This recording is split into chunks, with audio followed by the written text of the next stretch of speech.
Welcome to the Spawn Chunks, episode number 247 for Monday, May 29th, 2023. My name is Johnny, but the internet knows me as Pixorus, and joining me, as always, is Joel Duggan. Hi, Joel. Hello, and if you would like to hear about flights, about driving, about travel, and weather, because we're British and Canadian and we have to talk about it at some point, then you should listen to the Render Distance. That is the extended version of the podcast as we reminisce about flights and upcoming travel. You can check that out at patreon.com/thespawnchunks. It's available to our patrons. We record about 20 to 30 minutes of extra audio every week that you get access to. And one of the other things that you get benefits for as being a patron is the monthly Minecraft Hangout, which happened on May 27th, this past Saturday.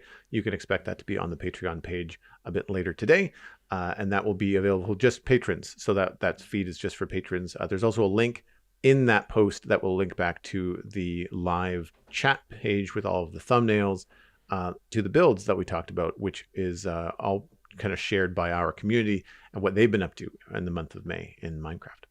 Yeah, and we're looking forward to the June Hangout especially because, as we'll hear in the news, we have a release date for Minecraft 1.20 now, so we're going to be seeing a lot more cherrywood, I think, popping up in some people's builds. But before all of that happens, let's talk about what we've been up to in our Minecraft lives. Why don't you kick us off, Joel? What's new on the Citadel? So in West Hill, I've been focusing on the keep as the last few weeks have just pointed me in that direction, and I was working on a bunch of different areas. I'm getting to this stage now where I'm trying to embrace this like bouncing around, taking something from a point of contention to a point of success. So I started off with the south wall, and I pushed that out a little bit for a couple of reasons. It helped the bridge to the bell tower go from an even number of 10 to an odd number of 9, made it a lot easier to just kind of decorate and design. I think we've all had that experience in Minecraft where you're dealing with something that you want to be symmetrical, and it's like it's a 10 block wide thing. You're just like, it's like whatever. I need to up or beef up the wall anyway. And the reason I did that is because it helped separate the different tiers on the south side of the keep and help it look kind of like that layered kind of wedding cake, and there wasn't enough depth happening. And because the keep is all gray on that face, for the most part, I was having trouble kind of distinguishing one area from another. And by doing that, I also had to expand the south wall that leads to the south gate. And we have the room to do that. There's lots of room on the south grounds to expand this. So I pushed it a little bit. And that kind of led to looking at the east hall again and extending that south. So what that did was, again, it gave me more room for more windows inside. It centered it inside to have the hallway that was leading into it be then central in the entire room. So everything feels more symmetrical inside. I feel like it flows a little bit better. There's still a hallway that kind of goes around the corner, but it leaves the center of the apse and arrives at the center of the east hall, which I think works out very nicely, at least for my kind of like brain that likes things to be lined up in the center of things.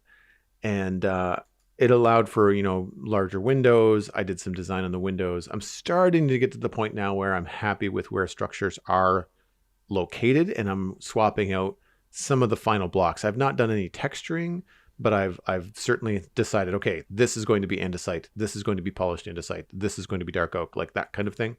And so it's nice to kind of have these color choices happening, because then now as I'm walking around and doing the other stuff, I can sort of just think about what I want to do for texture.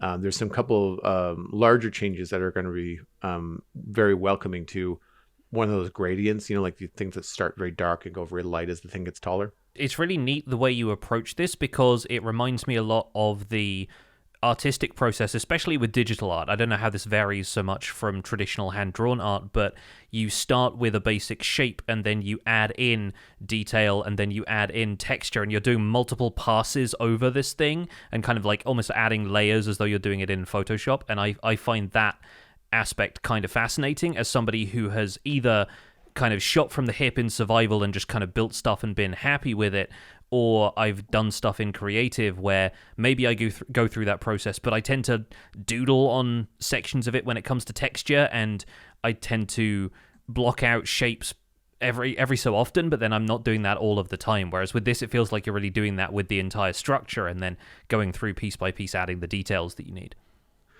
Thanks. Yeah, I think it would be akin to the way that I would approach a drawing in Photoshop. I tend to approach Minecraft like that anyway. Like I do a box with a triangle on it and go like, that's roughly the right shape for a house. And then I Hmm. just back up and say, is it too tall? Is it too short? Like, does it, is it? And then you check the widths and you're like, oh crap, it's 8 wide. That has to be either 7 or 9. Like I have to make a decision before Yeah. I start filling things in.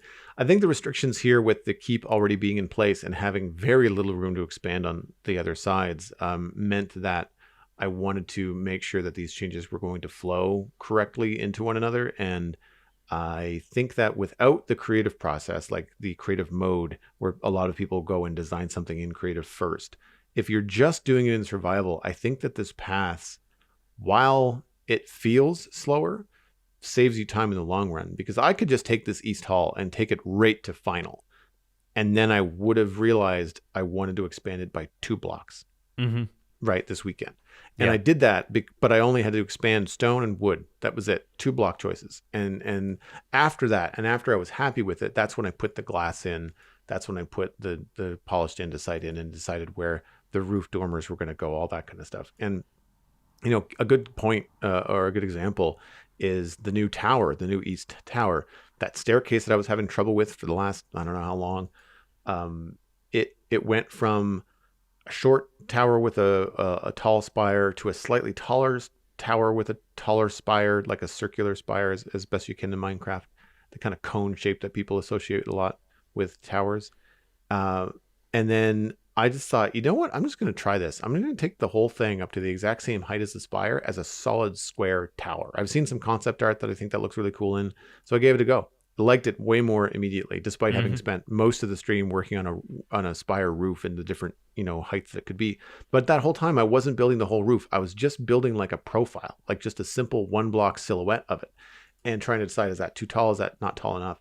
So the process is slow going, and it's something that um, I hope is interesting for people that watch. It's a lot of like flying back, looking to see what it looks like, and then zipping back up and making changes.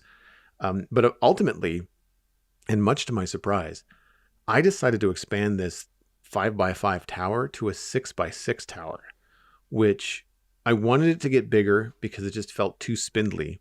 I didn't have room to take it to a 7x7 and thought that would look too chunky because it would affect a whole bunch of other things. Like it's one of those things where you're like, if I expand it in both directions, the domino effect is just like, that is like 2 days worth of work I just don't want to do, Yeah. and it also ruins things that I like right now. Like, oh, I'm really happy with the East Hall. I don't want to have to move it or change it or whatever.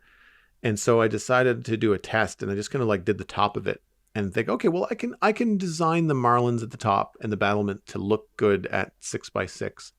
And it also opened up a real opportunity with the staircase, in that now instead of having a staircase go up inside of a 3x3, it's going up inside of a 4x4, which doesn't sound like a big change, but when you're no longer hitting your head as you go around corners, it means that you can do platforms whenever you get to a level that you want to enter or exit the staircase. You Yeah. don't have to have them line up perfectly. You can have it go around for 90 or 180 degrees before it continues up without bonking your head. So all of a sudden, my staircase inside just became way more interesting, as more dangerous. There's a giant hole in the middle that you can fall down. Yeah. Uh, but it was a lot more fun to design, and I was surprised at how much I liked this very stark, tall tower. Now I did add a little bit of wall detail at the top, which I've used in other places in the city. I'm still on the fence of whether I'm keeping that. It's very plain stone. There's no texture on it at all. But that's the thing that I think that from the very bottom of it, I could work with like deep slate into tough into cobble and really kind of give this an interesting look all the way around. It's something I want to apply to the keep all around. And that's why I've not done any of that yet, because I keep on bumping the south wall out by a block, putting in a tower that wasn't there before. So I'm kind of waiting for all this stuff to be final before I really push things together and add some texture. Speaking of inside, I did add some texture. I think I've shown this before, but the main hall has a very intricate pattern of basalt furnaces and polished basalt, all kind of like patterned on the floor. And that pattern got pushed through to the apps and it worked perfectly. Like there was no changes needed. It just kind of like continues on to the main hall and it works out quite well. So I added that in.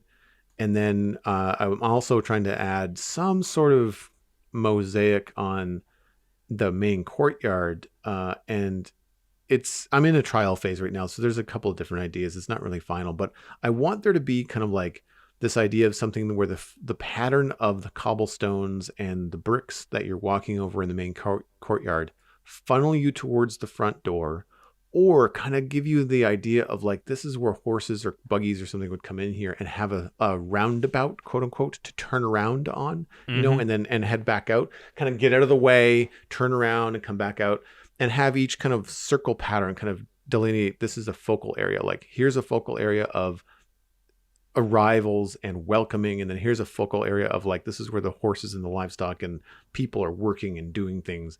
And then have the in-betweens be like the thoroughfare. So where two circles would get closer together, it kind of funnels you along and have that kind of point you towards the main door. And so I'm playing around with that. I've done 2 other mosaics I'm very happy with. They're just a little bit more decorative than I think I want. I'm trying to make this look a little bit more functional, and I'm just kind of battling with the right block choices. But that's the kind of thing that these things just take time, and I know I'll play around with it until I like it. But I'm just really happy to not be walking around on dirt all the time. I'm not sure what it was this last 2 weeks, but the coarse dirt, as you're constantly backing up and looking up at different structures, the constant crunch of the coarse dirt sound as footsteps, like it was like nails in a chalkboard. I was just done, to the point where like I actually changed what I was doing and worked on a different area of the keep because I was just so tired of listening to the dirt noise. Yeah, I think we talked about that a few weeks ago, as the kind of the soundscape of walking around in Minecraft, and the fact that we now have a few different sounds for blocks that didn't have them before. You have the option of like putting carpet over amethyst, so it still kind of tinkles as you walk around, and I think there's a lot more to it than that. So yes, gone are the days where every block would make either a crunch crunch or a step step kind of sound. It was either like footsteps on gravel or footsteps on stone, and that was kind of it. As a British person, I approve of the roundabouts. I think that's a neat idea. Oh, thanks. Yeah, you've obviously got some stuff guiding the visitor around the place as well, which is something I've tried to do in my builds a lot, just trying to figure out where pathways are going to go, and even just suggest stuff with different textures, or where something might be a little bit more worn down, where many boots have traveled over it, so the slightly more polished stuff might be worn down into natural stone again, or might be like a kind of natural andesite instead of polished andesite. And you can do a lot with that stuff. It's subtle, but you can do it. I really like the juxtaposition of polished andesite and furnace blocks, or really any other block that has like an outline, the kind of thing that doesn't tile seamlessly. Like a strong border, yeah. Yeah, strong border. And especially if we've got one that's a dark border, because the andesite border is quite light. It looks like light is hitting it. It looks very shiny, as one would expect with a polished block. And when you do that, it really gives a 3D effect that the andesite block is higher than the 2 other blocks that are next to it. I'm just struggling with whether or not that pattern is going to look too fancy for what is essentially like a courtyard of a place where there's just a lot of horse and foot traffic, and not a lot of celebration. Like the celebration would happen in the parade square, the main town square down in the richer part of town that has the street lamp in the middle of it. Like that kind of stuff is a little bit more focal point, and this is more of a function. And the keep would have been one of the earlier buildings as well. So I'm trying to like, I've got all these cool ideas and skills to do mosaics, but it's like, well, I gotta dial that back to what was the function and when was it built, and kind of like make sure it all kind of works in that way. But sure. So what's been new with you? Like, what have you been up to in Minecraft this week? I haven't had a huge amount of time to play this week, but I have started on New Life SMP, which is a modded server in 1.19.2, built around the Origins mod. It's kind of, I think I mentioned this last week, the spiritual successor to the Afterlife SMP. There was a project between Empires Seasons 1 and 2. So the Origins mod gives people abilities and, in a lot of cases, disadvantages based on Minecraft creatures or whatever our imaginations can conjure up. So there are people who have an origin where they are a zombie, and it means that they get a little bit of extra health, maybe a little bit of extra reach or something, but then if they go out in the sunlight, they start to burn. So there's stuff like that where they've got a few advantages and disadvantages.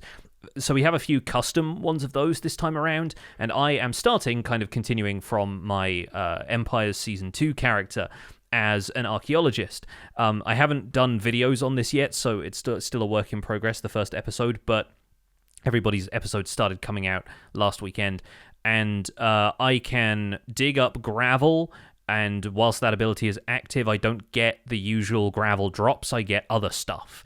So I can go around with a shovel still, because we didn't want to mod in too many, custom tools and stuff like that. But I'm shoveling gravel, I'm getting different stuff. We're trying to figure out exactly what balances that, like what I should get and what I shouldn't. But I'm not digging diamonds out of it. I'm getting lapis and bits and pieces, kind of taking our cues from what suspicious gravel gives you in 1.20. But there's other mods on the server. I think create mod is on there. So if I'm digging up cogwheels and stuff like that, it can maybe nice. Go in line with some of that. I have picked out where I'm going to live, which is a little island kind of near spawn, but with enough distance that I'm not treading on everybody's toes and building stuff where I shouldn't be building it. There is an autumnal forest biome in the world generation that we have, and I really wish I could remember what the name of the mod that provides the biomes is, but it basically gives you oak wood, I think a bit of dark oak or spruce, and birch wood, but with different color leaves. You get a lot of those yellow, orange, red, and brown kind of leaves mixed in. So going to be playing a lot with that, and there's a nearby ocean ruin which is expanded from the vanilla ocean ruin. There's a lot of custom structures in this world generation, so I'm thinking if I can, I'm going to go out and swim out to this ocean ruin and challenge myself to explore that and see what's new there. The flip side to this all is that we have a fixed amount of lives, and each life we are reborn with a new origin. So every time we die, it's effectively like a hardcore server with a fixed number of lives, and every time you die, you leave that origin behind and you switch to a new one. And part of the fun is just figuring out what you get, adapting to your new abilities or disadvantages, and seeing what shenanigans ensue as a result. I'm going to try and stay an archaeologist for as long as possible, but you never know, especially if I'm throwing myself in harm's way when it comes to this new Ocean Monument experience.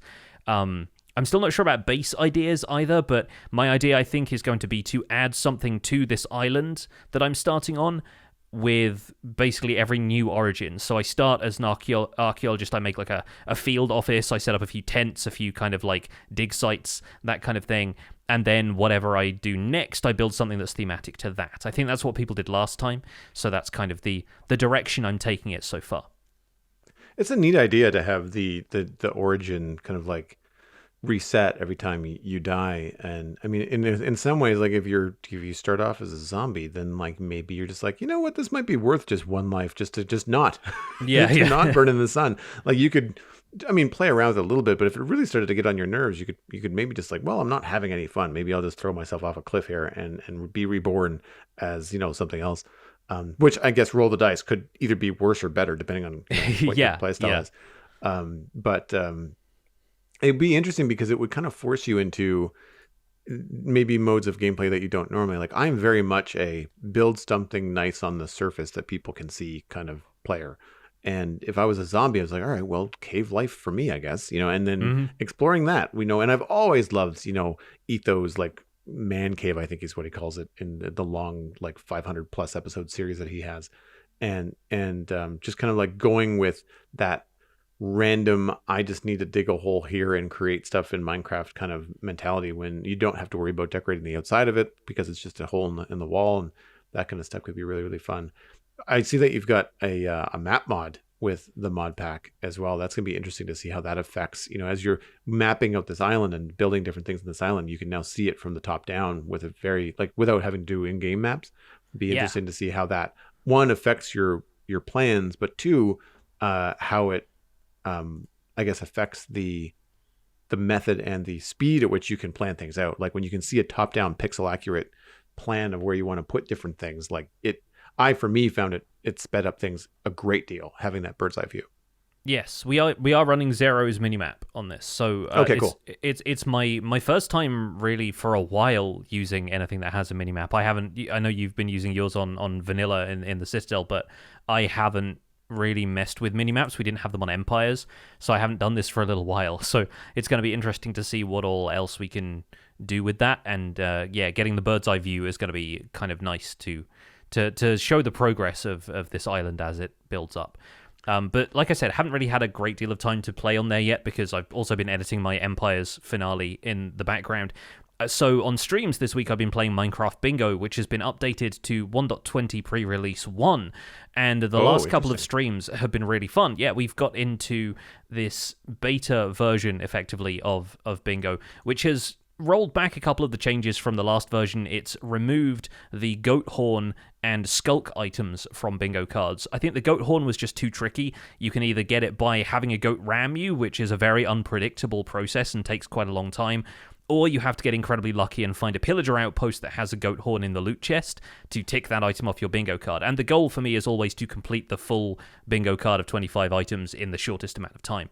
So I'm quite happy about those changes. Skulk wasn't too difficult to find, but it's not as signposted as a dripstone cave or a lush cave are, because lush caves always have azalea trees growing above them, and dripstone caves are very easy to spot from the surface. They generate quite high up, whereas players were having to dig down all the way to effectively bedrock in the hope that there was going to be a deep dark somewhere down there if you couldn't spot one from the surface, which is incredibly rare that you can. So instead, we have some 1.20 items starting to trickle into the bingo card. The archaeology brush is one of those, which means you have to find chicken feathers and copper and that kind of stuff. A lot of stuff from the cherry grove is in there. You need to find cherry petals, like the pink petals that are on the ground, or you need a cherry sapling, or you need to make a cherry chest boat. So that's always a fun little extra. And then the other item that's a little bit, like, it's kind of closer to goat horn, this is a bit difficult territory, is boots with blue armor trim. So you need to know your structures, you need to get lucky with your structures. I raided a bunch of shipwrecks hoping to find armor trim in some of them, didn't find it in any of them until I think the last run I did on that stream, I found a desert temple, and that happened to have the armor trim template in there. So there's a lot of randomness about that element of it, but then it's kind of a fun exercise in, you wouldn't normally make leather boots on such a short run of, a quick game like this in Minecraft to begin with, but then you're making those, you're finding lapis to make sure that the armor trim can be blue, and then you raid whatever structures you can find in the hope that they have armor trim in them. But the way the world generates, it's all smaller biomes, so desert temples, jungle temples, woodland mansions, all of that kind of stuff is fairly infrequent. So it can be a bit of a challenge finding the right structures, and overall, I think the shipwrecks are still going to be the most frequent thing you run into. It's just whether or not you get lucky and find the armor trims in there.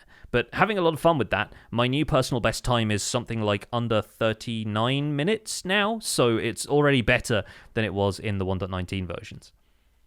I've seen a lot of people be playing bingo on Twitch, as I go to raid people, Slice Lime, yourself when I get a chance, like many other people I'm seeing are playing bingo, and it's intense. Like if you're into it and you're really focused on getting like the best time or trying to figure things out, it's like, hey chat, thanks for the raid. I can't talk right now. Focused on bingo card item number 4 or whatever it is they're doing. It's very interesting, especially if you're in kind of if there's any kind of like co-op competitive, like you and a buddy are up against another 2 server mates or friends or something, and you're all doing bingo. I've seen like server bingo too happening as different communities are doing it. It's cool to see. It's cool to see that the game mode is catching on, because like bingo as it stands is not necessarily a new idea. For sure. Yeah. When you think about bingo, you often think about little old ladies in the trailer park with their bingo dauber, right? That's just like the pop culture image from the 80s that comes into my head. But it's cool that it can be applied to a game like Minecraft and create some cool, interesting gameplay, especially when you're dealing with this kind of section between 1.20 is coming out in like a week. And so it there's no one wants to start anything new in their current worlds until 1.20 has arrived, or if they're waiting to start a new world, like all that kind of stuff, right? I mean, even the concept of bingo in Minecraft is already nearly a decade old. Like Lorgon 111 is the guy who originally made the map for it. back in Minecraft 1.6, and I'm just did a quick Google search. There's a video on his YouTube channel about it from 2013. So Wow. there are people who have been playing bingo in Minecraft for almost 10 years at this point, and I feel like I'm late to the party as always, but it's really fun. It's a fun way to spend some time in between 1.19 and 1.20 when all of my sort of major projects are wrapping up, new stuff is starting, but I don't want to go whole hog with streaming it right now because I'm still in the process of setting up my early videos, so kind of fun to dip into. Let's also dip into the news because we have some exciting stuff, of course, to talk about.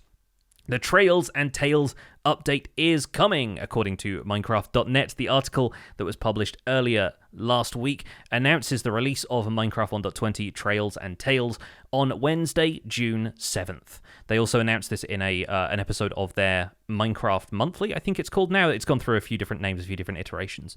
But they did a short video where they announced the release date. 1.20 is going to go live across Java Edition and Bedrock Edition platforms, and for the first time, it's going to be available on Chromebook.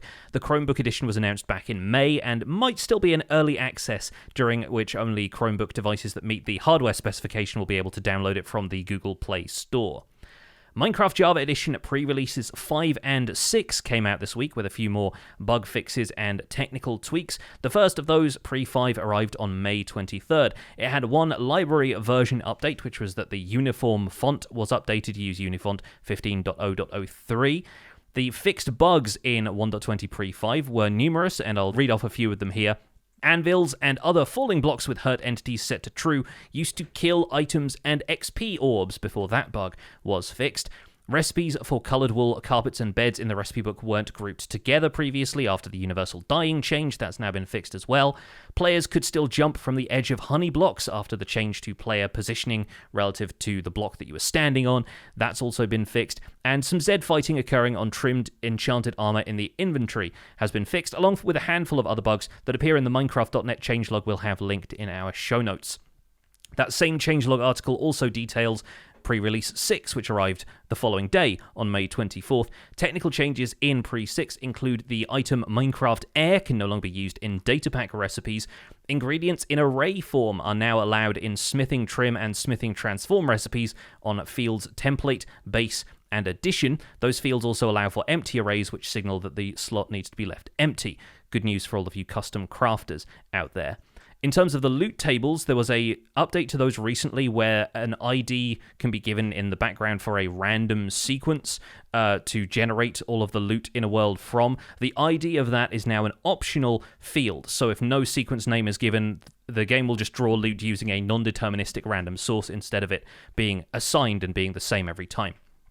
The fixed bugs in 1.20 pre-6 include resummoned dragons not spawning end gateways if you exited the world before killing the dragon. That's now been fixed. Iron golems were spawning on transparent blocks, confusing a lot of people. That's also now been fixed. And killing a sneaking player who had toggle sneak enabled in their accessibility settings resulted in other players not being able to see them sneaking once they had respawned. That's also been fixed, along with 2 small changes to the credits, and those are the only remaining bug fixes from pre-6. So I expect we'll get a release candidate this week and a full release next Wednesday. I was really close when I said June 6th, and we were informed in our live chat that June 6th is actually a national holiday. It's the National Day of Sweden. Right, so that very well be the reason why it's not coming out on a Tuesday, it's coming out on a Wednesday. Makes sense. Just so that folks enjoying the holiday are not, pulled back in the office if there has to be any kind of hot fix, Yeah, that would makes sense. Makes that a would lot be of rough. sense. So you release it on Wednesday, and then anything else that has to change, you've got Thursday and Friday to troubleshoot any major issues or things. Although from the sounds of the very slim changes that are kind of trickling in with pre-5 and pre-6, I think it's been pretty good shape. And I'm not at all diminishing the content we're getting in 120, but overall, compared to the big things that we saw, even in 119, but like 117 and 118, like it's a smaller major release. And again, I'm not making it sound like it isn't a lot of work, but I'm happy to see what is the word that they used when they were describing like the attainable, they didn't want to bite off more than they can chew. They wanted to announce things that they could achieve on time and with very little bugs and things like that. So I'm happy that, it looks like it's going smoothly from what I can tell, and I'm looking forward to it coming out.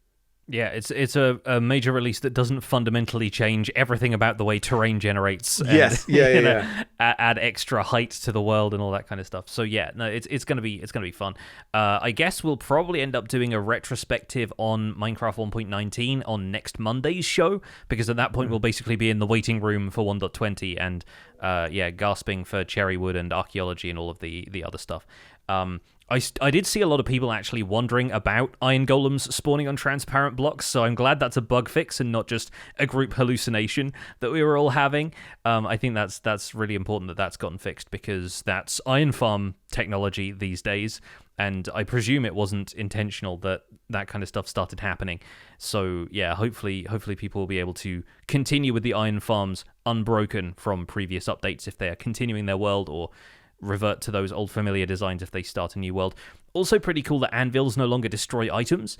Obviously, watching Hermitcraft for the recap, they have a lot of stuff lately related to anvils dropping on people out of the sky, and if that also destroys your stuff, kind of in the same way that a lightning strike does, then there's potential for some rage. So I do think it's a good change, and anvils squishing stuff, including XP orbs, didn't really feel like it was mechanically necessary for anvils to do that before.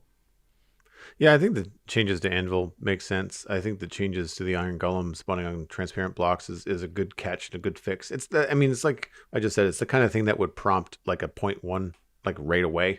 Yeah, like a .1 release right afterwards. So catching that kind of stuff and making sure that those mechanics are consistent, and it kind of makes you wonder, like, I don't remember them addressing much in regards to things spawning. I don't remember seeing any bug fixes about like iron golems. So like, I don't know why all of a sudden they were spawning on transparent blocks. Yeah. So I'd be curious to know, like, when that kind of stuff happens, like what under the hood was changing that affected that.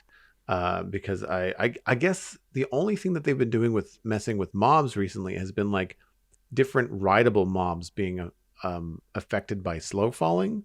But I don't see how there's like a connection there between slow falling potions, rideable mobs, and iron golems. Like, you can't ride an iron golem, much to my dismay. But like, because how fun would that be, just riding around on an iron golem, yeeting zombies away from villagers? Yeah, it'd be like riding a rancor in Star Wars. Anyway, I mean, I'm glad they're fixing it. Like, it all seems to make sense.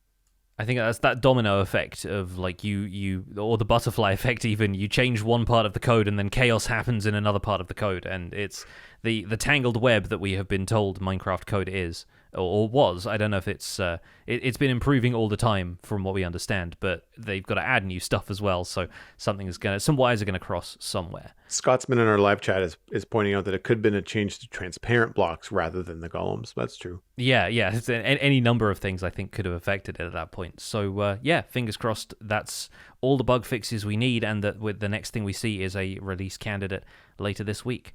Now let's release some mail from the mailbag. Let's move on into chunk mail, where we've got a couple of emails to read through before we get to our main discussion.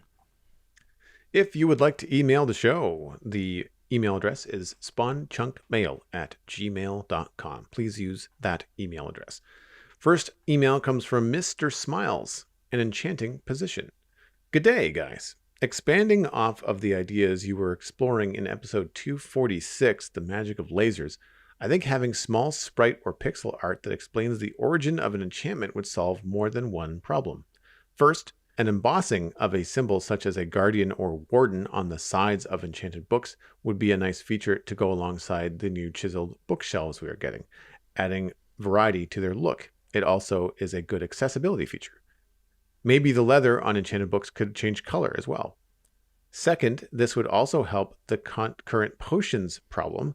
An engraving of a shield or a sword or even a turtle on a potion bottle would make a huge difference in identifying what potion is what.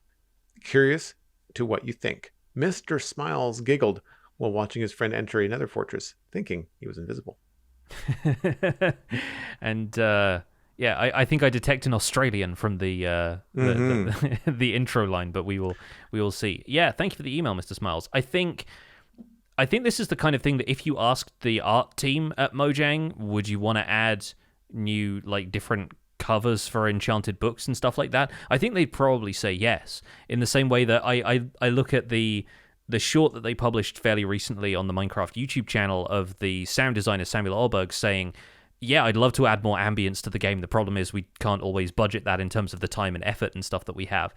And they've already talked about, I believe, a change regarding like potion color and things like that, and saying like we're not necessarily done making changes to this because for certain types of color blindness, I think it was that they said it wasn't going to be the most accessible change for folks, but adding symbology, adding that kind of stuff does make sense. You just got limited real estate in the texture. Am I right in thinking that? Yeah, the quote was from King B-Dogs, and right after they changed the color of the potions, with regards to those color changes, King B-Dogs had a Twitter thread where they said, "We recognize that this change is not going to improve the readability for all color blindness.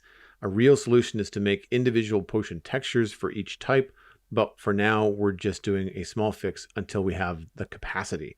Generally, using color to distinguish between quote-unquote types of anything in a game is a bad idea. Iconography and form is a much better form of UX perspective, but it's not a simple change that can be made quickly, so we wanted to at least do something small towards solving this first." I'll have a link to that thread in the show notes this week.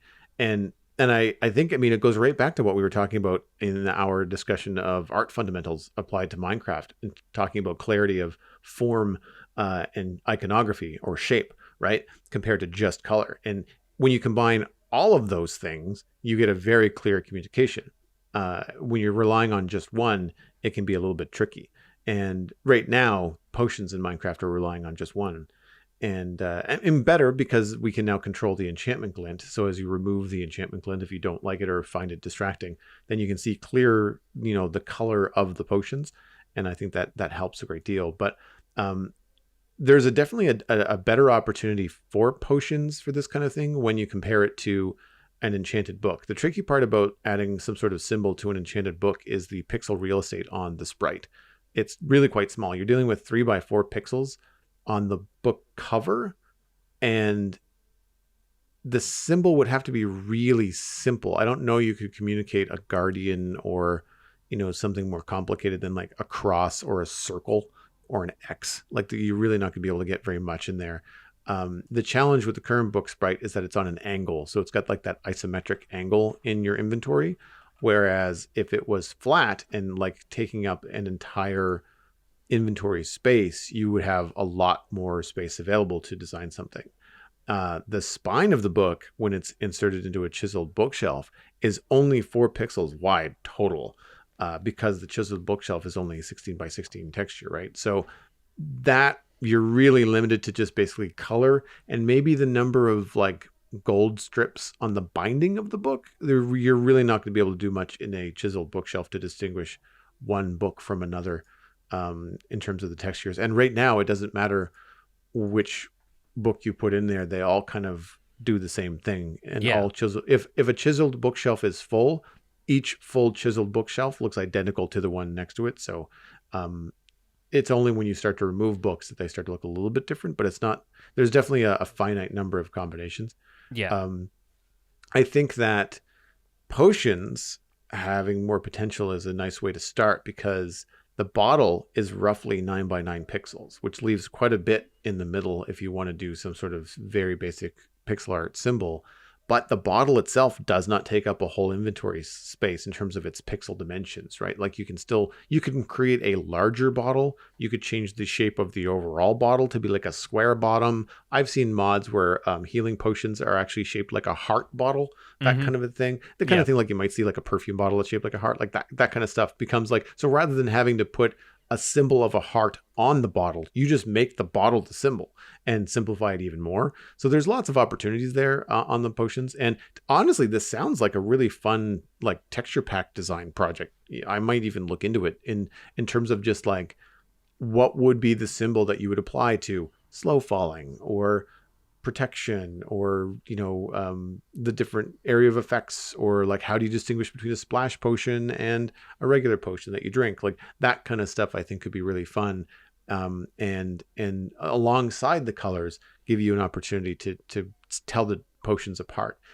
I like the idea on the books, but I think it would involve a revisit of what a book texture looks like when it's in your inventory.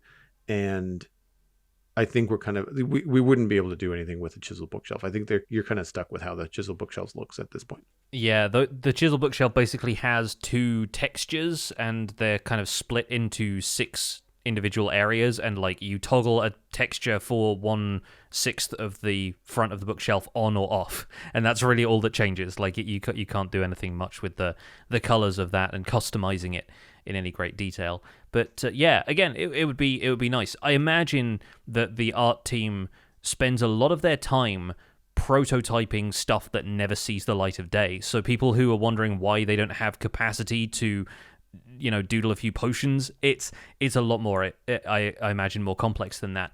Not only that, but they also have to consider the potential for even accidentally copying other games that have a variety of different potions. And the example I always go to is Terraria, which has, I want to say, like upwards of 20 different types of potions, all of which have different sprites for the different effects. They have different bottle shapes, and you just think, as soon as Minecraft goes the obvious route and makes a health potion into a heart shape, does that look too much like the sprite for a Terraria health potion?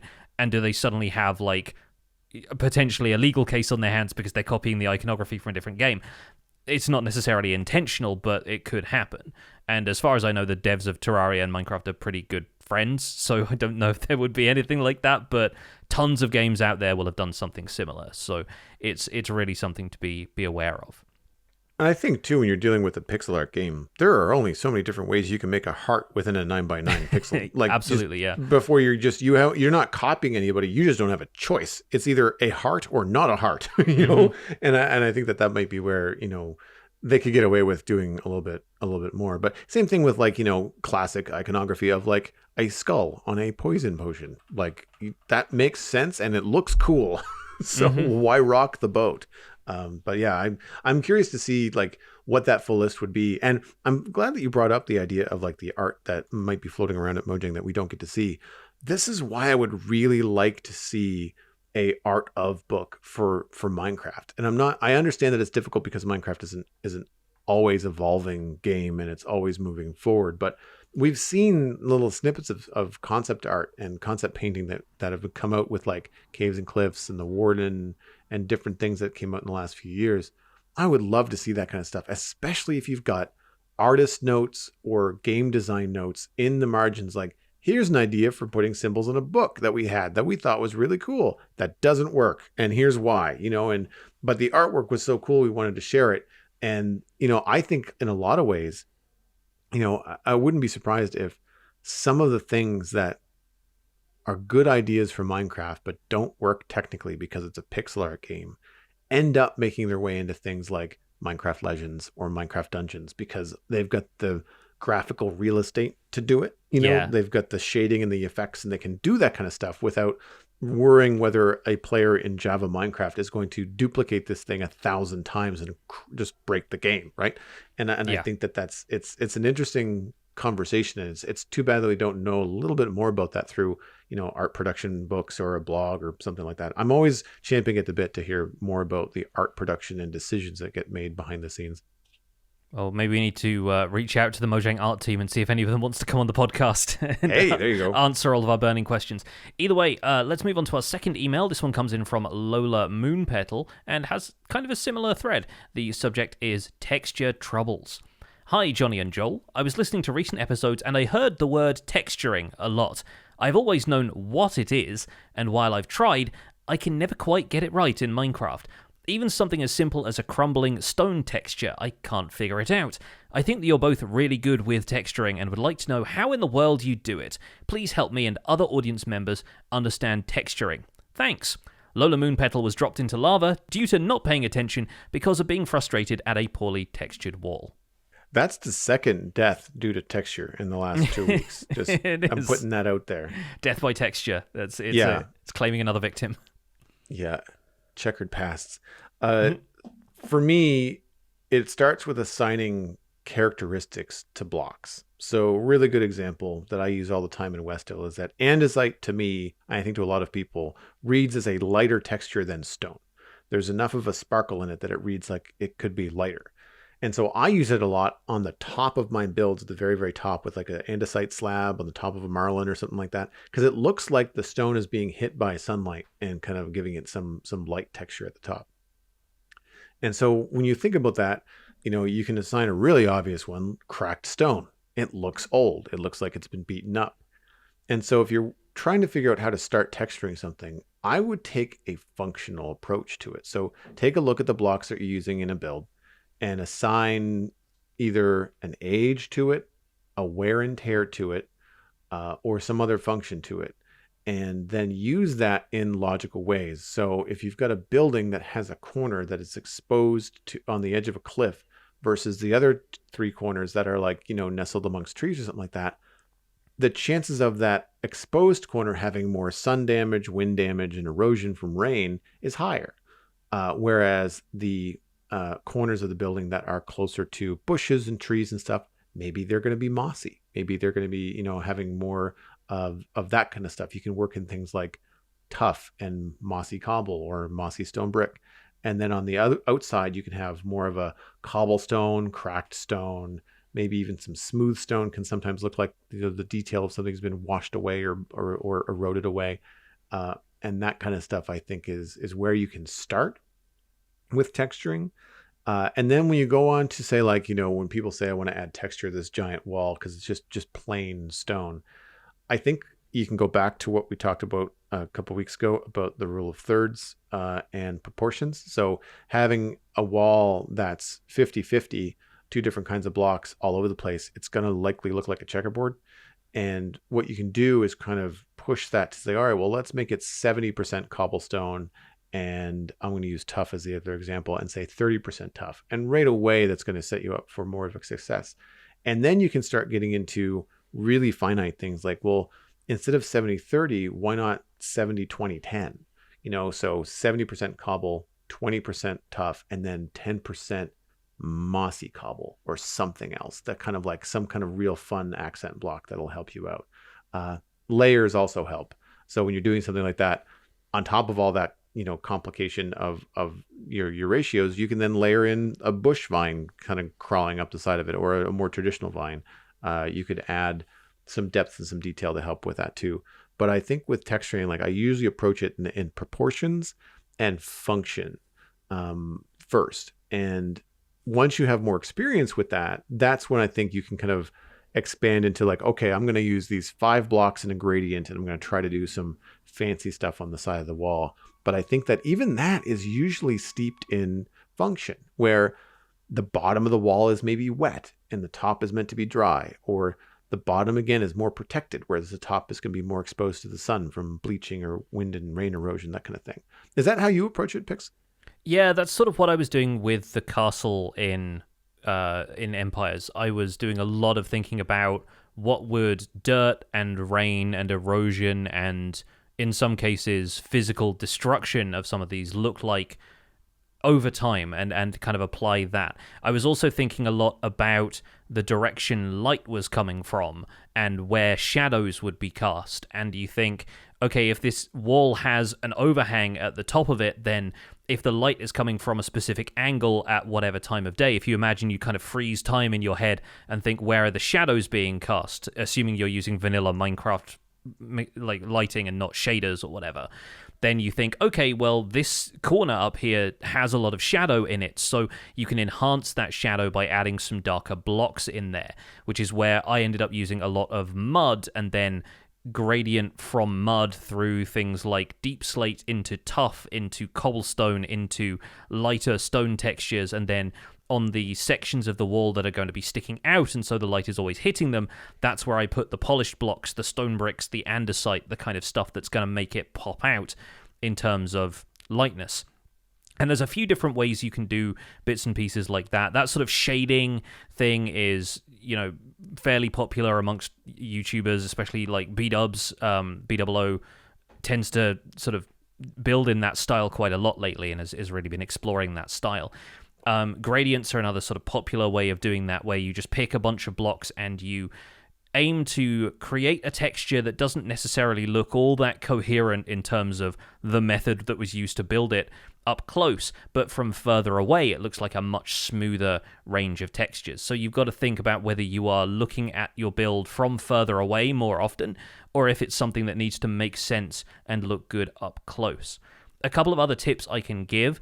First of all, if you're trying to avoid the checkerboard pattern where you're just alternating between one block and another and it looks like you've just built a chessboard and it's very obvious that you're texturing these out of different color blocks, a couple of things you can do. First of all, if you can find some textures that go smoothly into one another, that's the key. So if you look at something like stone to andesite, for example, if you take a few steps back, it's actually quite difficult to see where the stone block ends and the andesite block begins because of the similarity in the color and to a certain extent the texture. And even the grain of the texture, the direction that it goes, can do a lot to confuse the eye and to kind of make it look like that patch of stone is just kind of a little bit worn down. If you want to break up a checkerboard pattern of blocks that you know aren't going to fit together, say, for example, you're putting in coarse dirt and rooted dirt and stuff like that in a grassy area where the green and brown are going to have a really high contrast, you think about the way a knight moves in chess. You make one step forward and one step diagonally. And if you repeat that pattern a bunch, even kind of tessellate that pattern a little bit, as long as you don't just turn at a right angle, do it again, turn at a right angle, do it again, you end up with something that looks a bit more complex than the kind of chessboard, really obvious pattern to it. And you just kind of seed those little details in, these little variations in here and there. And you can do a lot with that. Last thing I will say is consider the direction of the textures, the grain that I was talking about, and use that to your advantage. If you've got a wall or a pillar or something that you want to appear more rounded, if the lines on the texture, say for example the lines along the center of the wooden plank texture, are moving horizontally, that can give the vague illusion that that surface is sort of curved, because everything going horizontally kind of makes the eye think, okay, that is going around the outside of it.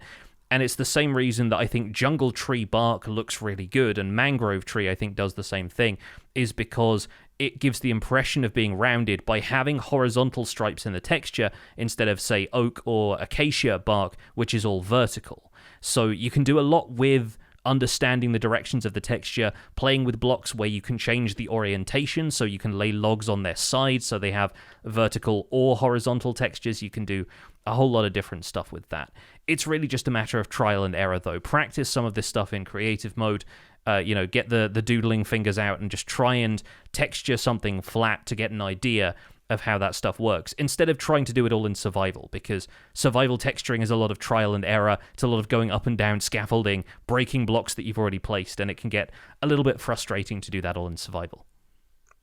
With regards to the paths, I think that that's a really good example. And the flow of not just the texture within the block, but your flow of placing those textures is going to matter too. And I do that night move very frequently, where it's like 1-2 blocks of one texture in one direction, and then the third can't go in the same direction. It has to either go left or right, kind of off at an angle. Yeah.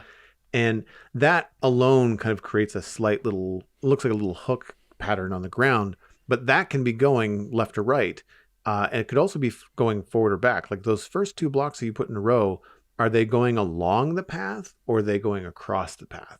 And I have much more success when the textures that I put down on a path flow in the direction that the path is going rather than fighting it. It's the same thing with a tower. I removed some stuff from my tall tower that I added in the keep this week because some of the textures were running horizontally across it in a band, and it made the tower feel way shorter and just did not work well with the flow of the tower, which was up. So any textures that I add to that tower are going to flow vertically on the y-axis. I'm not going to add any stripes or any kind of real horizontal bands in that tower, because it's going to take away from the build shape, which is very vertical. And I think if you take into consideration the shape of the thing you're trying to add texture to and use that, in the way that you lay down the texture, you'll probably have more success. And another great, use of paths, like when I was doing textures around rivers, wet versus dry function, mud block, brown concrete, soul sand, soul soil. They all look like wet dirt, whereas dirt in Minecraft looks a little bit more dry. Hmm. And in a lot of ways, we've talked about things like I need to figure out how to connect these two builds together. And usually what I have to do is I have to build one area and then build the other. And then only then, with the two areas built, will I know how to build the area in the middle. I feel like it's the same way with texture. Like, choose a wet block for this example, use that as the edge of your river. Choose a dry block, whether it's a path or, a rooted dirt or whatever.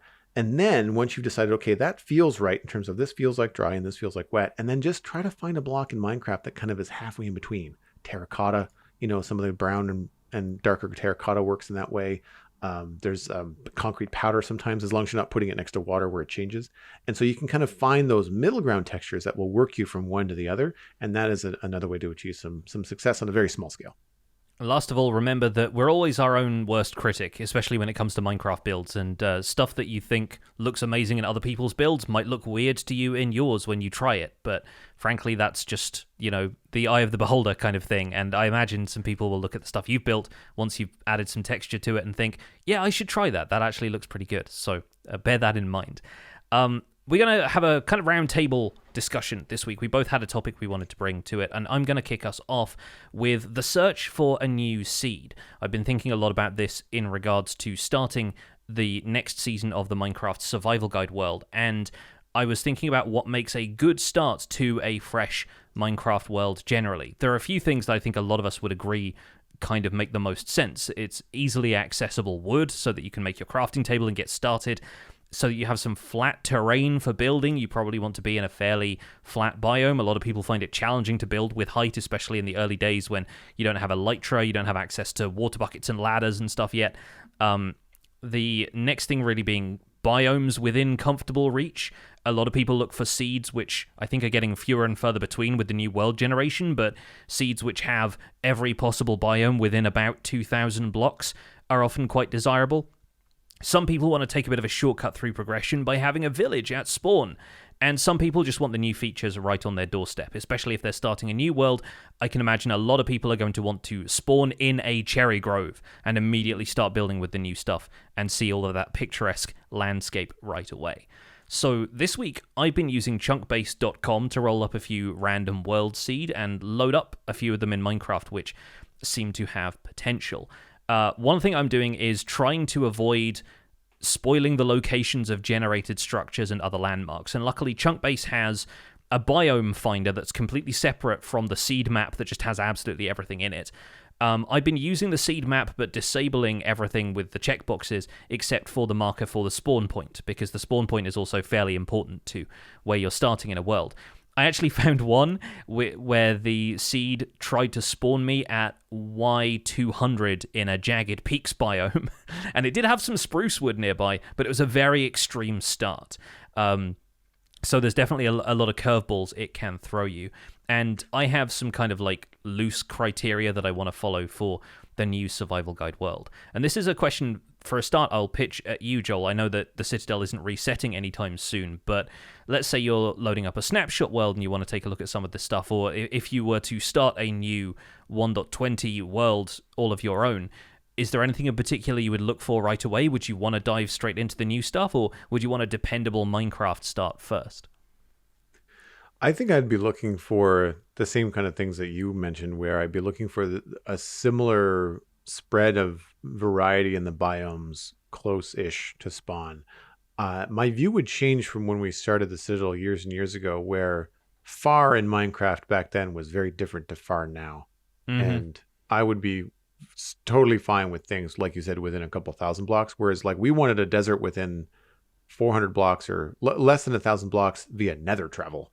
So we had a lot of biomes that we wanted to have close by in early the Citadel. And the Citadel, the seed is, you can't get it anymore, because when you punch that into the new world gen, it's very different. You start off in like a, instead of like we're in like a forest and a meadows biome, or plains biome in the Citadel, as it was in 1.12, but you start off in a Badlands if you punch it into 119. So I go for usually biome variety because I'm a builder, but it's far as the new stuff would go, I would be less concerned about cherry groves or deserts for like ancient temples and other things being close by rather than nice. Because we can travel so quickly now at an end game server in the Citadel, and I also have the gameplay knowledge to connect things in the Nether or make them accessible.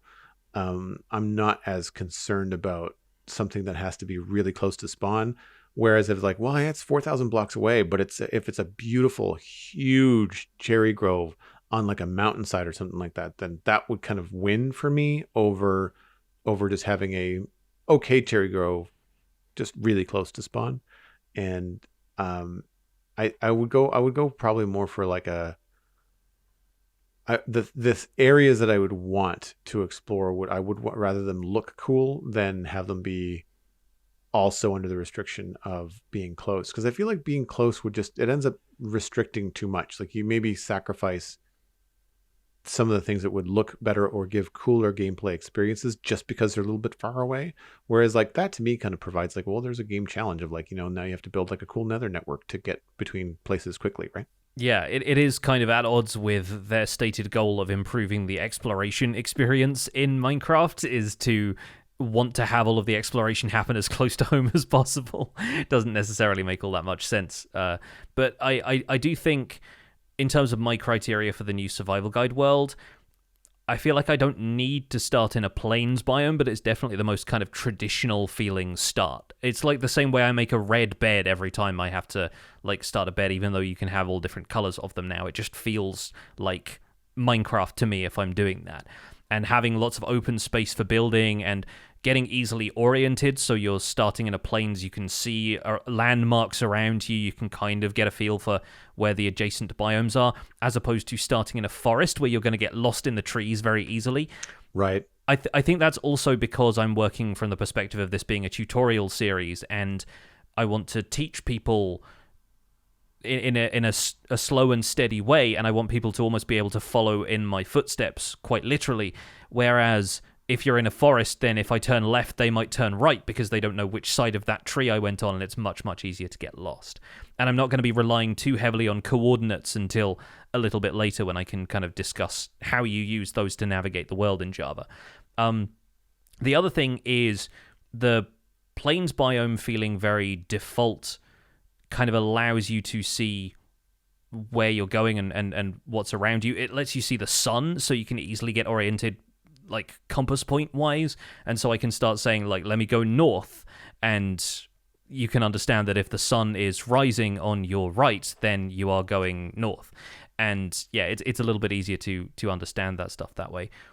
I also want to, perhaps at odds with some of the other players who might be starting new worlds, I want to avoid starting with a village nearby. For the same kind of reason, for the tutorial series reason, is that villages can really be a challenge for the first-time player to care for, and I don't want to distress anybody by having them play for an hour and not realize that they need to protect these villagers from zombies, but I don't want to get into all of that, like, right at the beginning of a series, and so I'd rather not have a village right at spawn, or like within a couple of 100 blocks of spawn, because then it means exploring to find them when I'm ready to move the series in that direction. And it also means that I don't skip a bunch of the progression that I think is vital to teach people in a tutorial series context.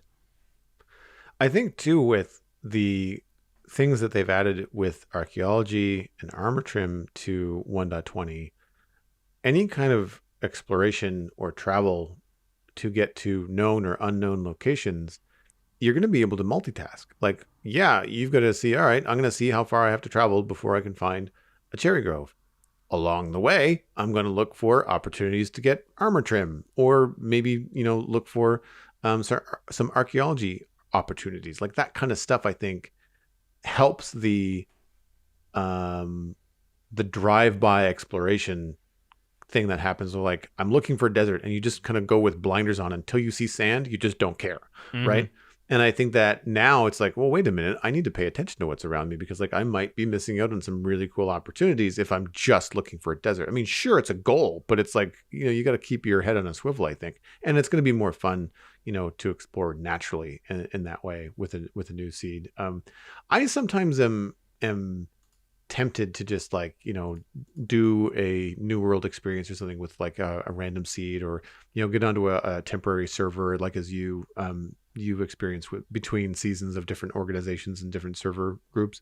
And I'd be curious to see like how that would pan out, like whether now that I've got 5 to 6 years experience playing Minecraft a lot, whether I would be cool with what's the word I'm looking for? Adapting to where I spawn and being like, I just want to walk around until I find a place that looks cool and not really be too fussed about whether it's a cherry grove or not.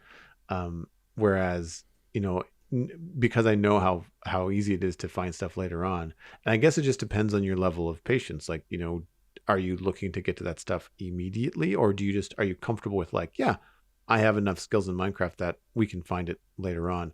I think the only thing that falls into play for us in this decision that's a little bit different is as content creators, there's a certain time sink to, wanting to get that specific armor trim, and your woodland mansion is like nowhere to be found. Yeah. Like that kind of stuff can get really frustrating because then it becomes like, all right, well, the thing that if I did a little bit of research, the thing that could have taken me 10 hours is going to take me 40 hours. Like that's a big difference when you're doing this and creating content. So I can appreciate like the both sides of the coin, from the average player looking for a seed versus, people like you and I and our, peers that are looking for a seed for specific reasons. The same way that Hermitcraft looks for like a very interesting seed, to promote like even if it's like, oh, this has a really good island for like a central hub for shops and stuff, just to encourage more player interaction between server mates, like that kind of a thing is the kind of goals that you see on a bigger server like Hermitcraft, where like they don't really care how far away something is. It's more about what's going to be more interesting for a season in that decision making. Yeah, it can drive the season thematically if you choose something that feels kind of iconic almost. And that's kind of what I'm crossing my fingers and hoping for Survival Guide Season 3, actually, is something that I can really feel like I have a sense of ownership over, and something that has its own character before I've even got started with the series in general, which is, I'll admit, a bit of a tall order. But the Season 2 seed, I felt like I got a fairly mundane feeling spawn for something that was supposed to be a massive update to terrain. I spawned in a birch forest, I was near an ocean, a lot of the terrain was fairly low-lying. I only really found the impressive mountains when I got a lot further away. And the main problem I had with that seed was that my desert, like the decent desert, the one that actually had, structures, desert temples and villages and stuff in it, was 4,000 plus blocks away, which was a lot when I was challenging myself not to explore using a seed map at all. It was so long before I actually ran into that, when I feel like that should be a fairly early discovery in terms of the progress that you make in the world, because if you make more progress, if you're flying around using Elytra looking for desert structures, then the loot you get from a desert temple is not going to feel as impactful as it does in the early game. Not to mention, sand supply and that kind of stuff after a while. And in this case, archaeology. Finding those early archaeological finds, I think, is going to be quite fun in the early game, but in the late game, it's just going to be flying from one location to another looking for more pottery sherds. So I'm hoping that the seed I get will have something a little bit closer, or at least navigable by ocean, so I can just cross one large ocean and I get to a desert. And there's a couple of seeds that I've rolled that look like that.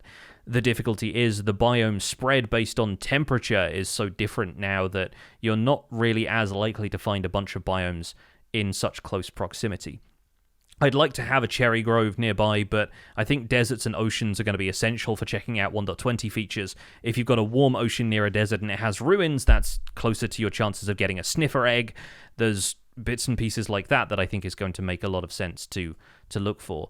And also, when it comes to wood types, you've got to consider mangrove swamp as well as cherry grove and some of the more recent stuff that has been added that you can't just find absolutely everywhere. I'd also like to avoid spawning in a savannah if I can, simply because I've looked at a savannah for a year in Empires Season 2, and I would really love to have something different. But overall, I'm out looking for the stuff that you were talking about, something that feels unique, something that feels impressive and cool. One of the seeds I found this week, which I probably won't be using because it's the one that spawns you in a Jagged Peaks biome, I loaded up because there was an ice spikes biome next to a cherry grove. And they shared a similar elevation, but it kind of segued from one into the other in a very, stark line down the side of this mountain. And incidentally, a village spawned at the crossroads between the two of them, so that's kind of an interesting environment for them to live in. But that kind of contrast that's created between that very baby blue packed ice color and the pastel pink color of cherry blossom made for a really nice scenic view of the surroundings. So I am curious. I posted the seed and the coordinates to that on Twitter, since I'm not going to be using it. So if anybody else wants to go and check that out on my Twitter page, feel free to use that seed. Take all the screenshots you want, but it's a really neat confluence of biomes that I'm not sure would happen really anywhere else.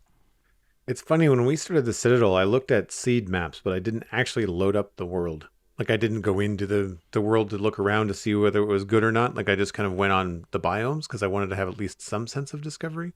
Yeah. And I did go in and look around in survival before I opened it up to other players, because I wanted to kind of establish a little bit of a homestead for me, and then a place where it would be very easy for everyone in a plains biome to then build next to one another and kind of help and be neighbors and stuff like that. And that's where the Dartmouth Meadows area was picked out, because spawn is not near that at all. Spawn is near our Iron Golem farm and Moss farm and stuff. So that's all the exploration I did. But it's interesting that, you're actually going in and looking around in the game and trying to find the not only just the biomes that you want, but also well, what does spawn look like? Does it give me some opportunities? And I guess when you're doing that tutorial thing, you're looking for what is going to set me up for not necessarily success in Minecraft, but for the best opportunities to explain tutorial situations, for the survival guide. Yeah, exactly. If I'm going to be coming back to spawn at some point to build an iron farm, I don't want my iron farm necessarily to be halfway up the side of a mountain. Mm-hmm.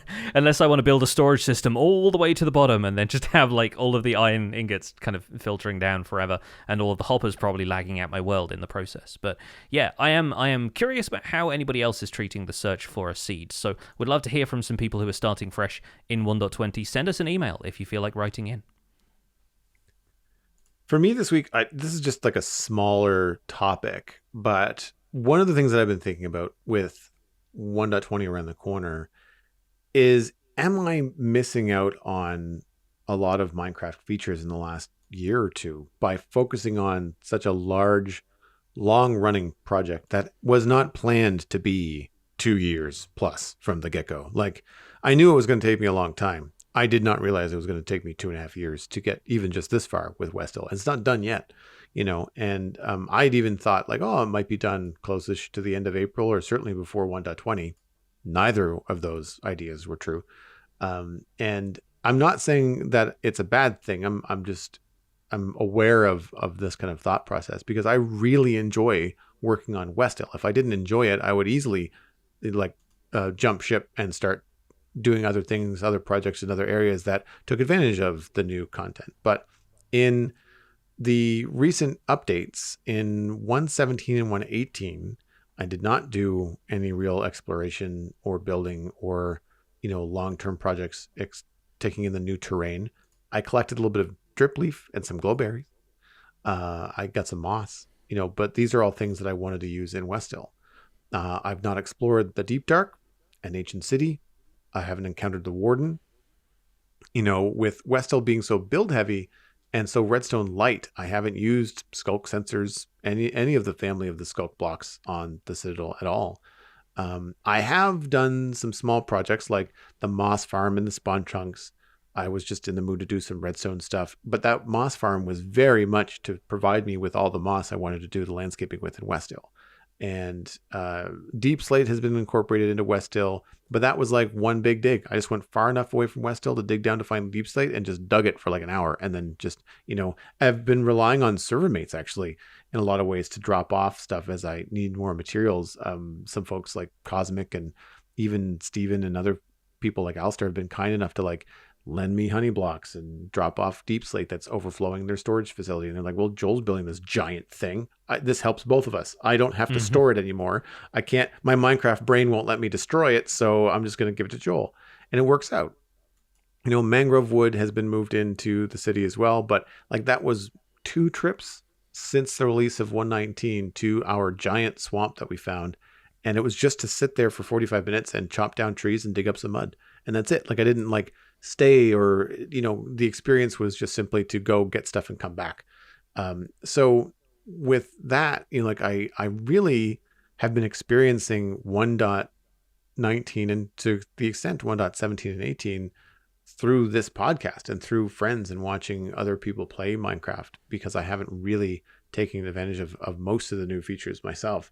And I think some of the pressure to pursue these new features in the game comes from being a content creator. Like I see the excitement from fans. I see the new projects and new worlds and new servers that happen, the resetting of servers, the breaks, where you do the new life thing for a month or two until, all the details are worked out for how Empire Season 3 or how Hermitcraft Season 10 or whatever is going to happen. And, I wonder, if focusing on a project like West Hill, while it does come with some accolades and some wonderful compliments and it's getting some attention now, is putting me in a spot where I have the patience and dedication to finish it, but I feel like I'm just always not ready to take advantage and play, with the new features. And yes, I could just put West Hill on pause and go for a few weeks and start something new. The problem with that is knowing myself, and that I can be like a dog with a bone with a new project. And like, if it's going to be something that I really enjoy, I know I'm going to enjoy the change of pace from something like West Hill to doing like a redstone build with like skulk sensors and stuff. I feel like I would be pulled away from it for too long and I would lose the momentum. So like, I'm so close to finishing West Hill. Like I really want to push through. I do have some ideas for using some of the 1.20 features. Like my 1.20 to-do list in West Hill includes things like hanging signs, chisel bookshelves, maybe some decorative pots, like that kind of stuff.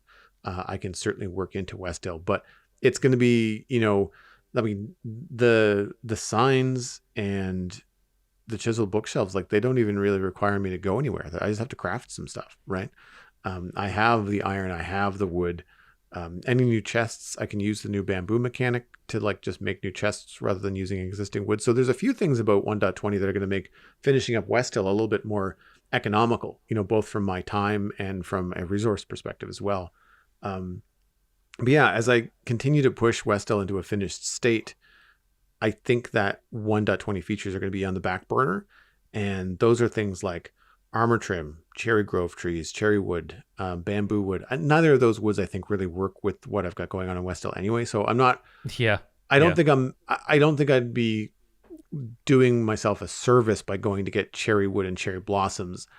Every now and again there might be a cool like place for a cherry leaf block as like a garden feature. So like I might just try to go get some or get some from a server mate just to kind of have it. But I'm not adding a cherry tree anywhere in West Hill because it's just going to contrast with so much of what we've got going on there now, right?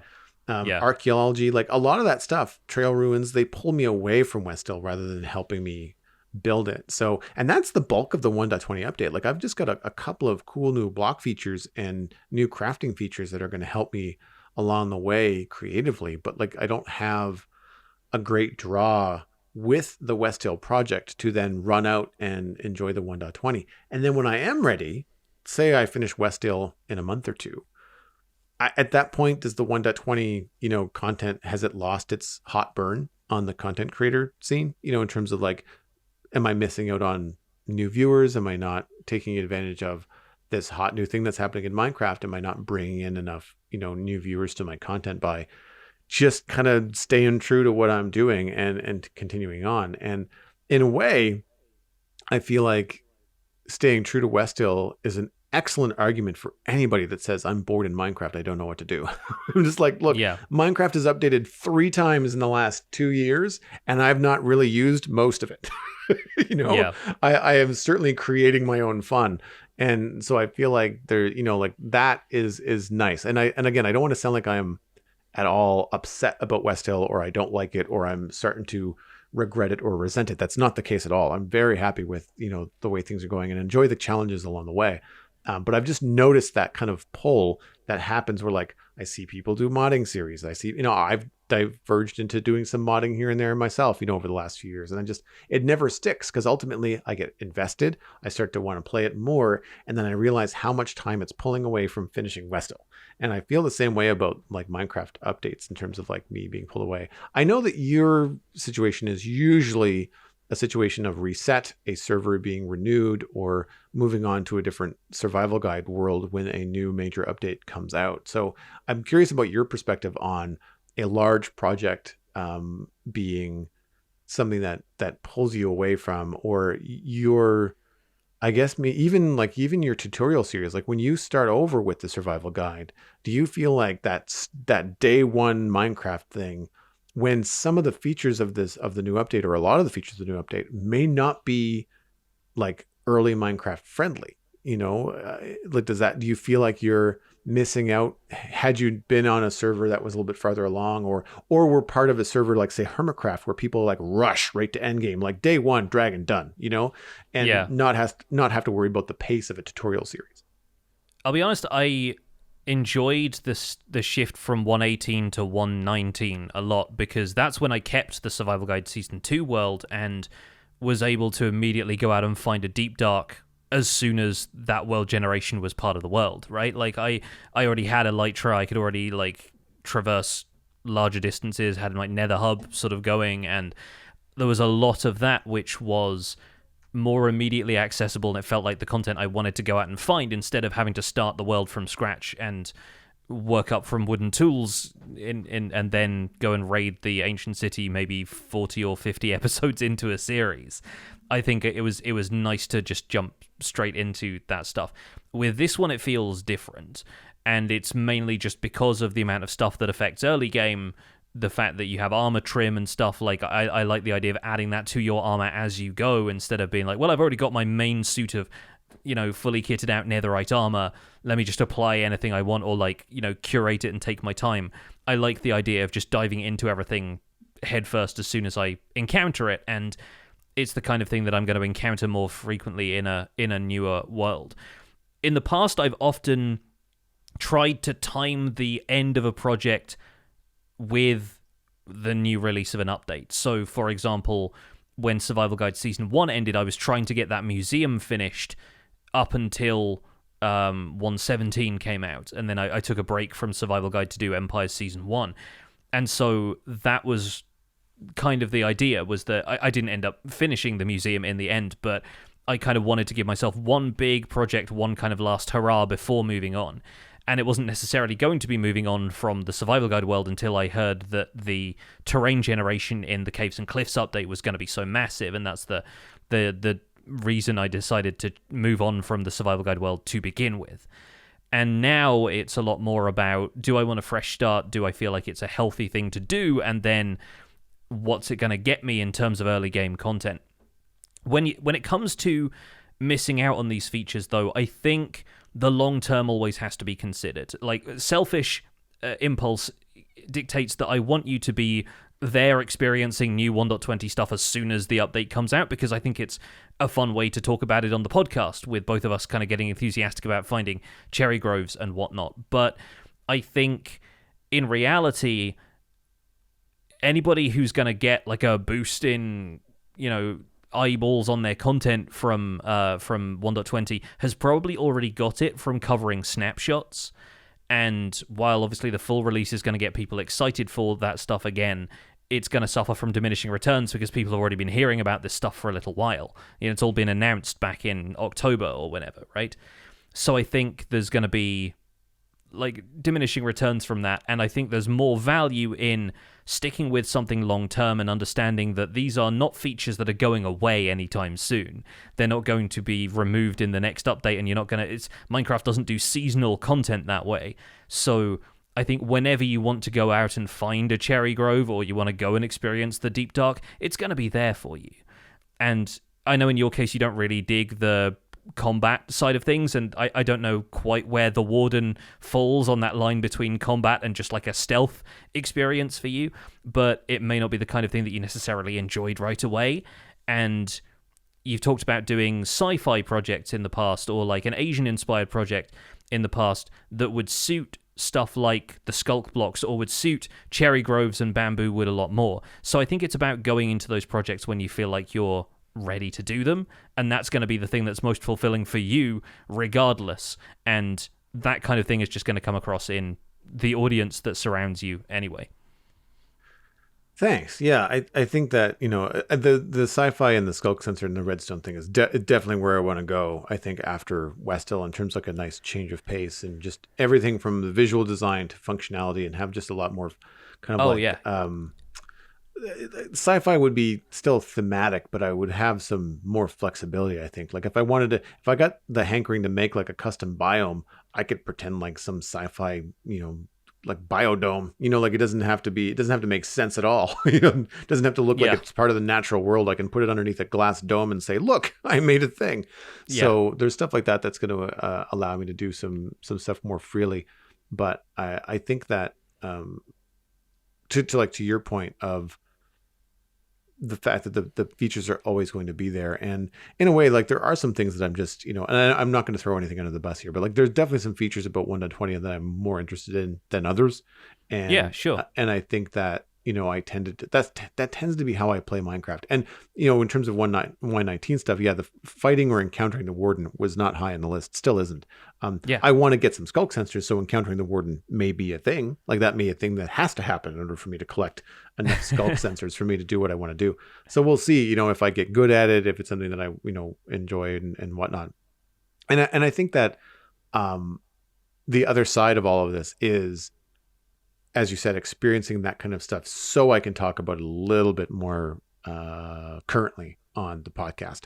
And I think that that's something I want to try and do. I think the one thing that's kind of holding me back from a big 1.20 jump, I shouldn't say the one thing, but like all of those things are part of it. But something else is that I am really close to finishing West Hill. If I was halfway through, I'd be just like, all right, time for a break. You know, like let's just take a month and go explore 1.20 and go set up something somewhere else and try to find where I'm going to build this sci-fi thing and establish all that and do some sort of like exploration.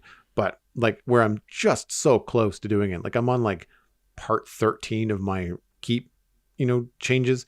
Like once that's done, there's only a handful of things left to do around the area, and West Hill is really finished. So yeah, that it being so close to finishing it, I think is probably one of the reasons why I can feel that pull of like, I'm not going to shift. I'm going to stick on West Hill, but why I'm looking at like the grass being greener on the other side of the fence, like, oh, you guys have all the new shiny stuff over there. I'm going to finish my stone keep over here.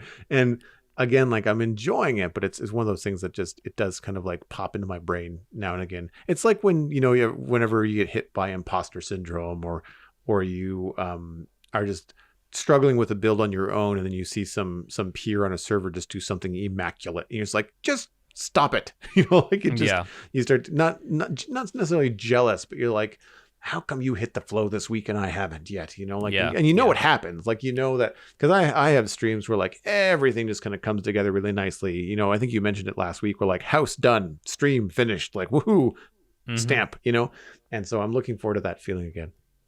I think you're probably coming into skulk sensors at a really good time, though, because calibrated skulk sensors are going to be way more of a user-friendly experience than skulk sensors were when they were fresh out of the box. So I think you'll have a good time with that, and there'll be more like, you know, discoveries and stuff from the Redstone community as a result of that. That's going to lead to some pretty useful stuff in the near future, I imagine. That's probably where we'll wrap up this episode of the Spawn Chunks, though, folks. Thank you so much for listening. Hope you folks are looking forward to the release of 1.20. As we mentioned before, we're probably going to conclude our thoughts on 1.19 in the next episode, because that'll only be 2 days away from 1.20 Trails and Tales coming out. You can find more information about the show and links to some of the stuff that we talked about today, in the meantime, over at thespawnchunks.com. The music for the show is composed by me, and The Spawn Chunks is proud to be a listener-supported podcast. If you're getting some value out of the show, why not consider putting some value back in? You can visit patreon.com/thespawnchunks to join our community. Pledging at any level gets you an invite to our patrons-only Discord chat. You can listen to the show live when we record it in Discord every week. We also have our monthly Minecraft audio hangout, and you can talk to everybody about what you've been finding in 1.20. We currently have 311 patrons, which is down a couple from last week, so we'd love to welcome some new people in for a new month. Special thanks go out to our content engineer patrons, Hunter555, Jumbo Sale, Party Voyager, and Yitz. Thank you for your support on this episode. Sharing the podcast with your friends is the easiest way to support the show. You can find us at The Spawn Chunks on Twitter and Instagram. A personal recommendation is the best way to share the podcast. Just poke a friend in the arm from a safe distance and say, you should listen to The Spawn Chunks. It's on iTunes, Spotify, Google Podcasts, and YouTube. Really, wherever you can find a podcast. Make sure to leave a rating and a review on your favorite platform. You can email the show, once again, at spawnchunkmail@gmail.com. The RSS feed is linked on the spawnchunks.com, and the patron-only RSS feed is on the Patreon page. That's where you can listen to the Render Distance, the extended version of the podcast. My name is Johnny, but online I go by Pixel Riffs. You can find most of what I do at youtube.com/pixelriffs, where Empires SMP is concluding. Season 3 of the Survival Guide will be starting up once 1.20 arrives, and in the meantime, there's also New Life SMP. I stream 3 days a week on Twitch, where I do behind-the-scenes work for the aforementioned YouTube series, and mostly, these days, play Minecraft Bingo. I'm also the voice of the unofficial Hermitcraft recap, which you can find through a quick YouTube search. And aside from that, I'm at Pixel Riffs on both Twitter and Instagram. Joel, where can people find you online? Everything that I am up to online is linked at joelduggan.com. That includes the Citadel Cafe, my other podcast about sci-fi and fantasy entertainment. You can follow me at Joel Duggan on social media. Twitter and Instagram are the most active. I am on Twitch at Joel Duggan, where I stream every day but Monday, Minecraft most of the time, Lego on Fridays, and Satisfactory on Wednesdays. Thanks for visiting the Spawn Chunks. The world outside is infinite, but make sure you're happy right here.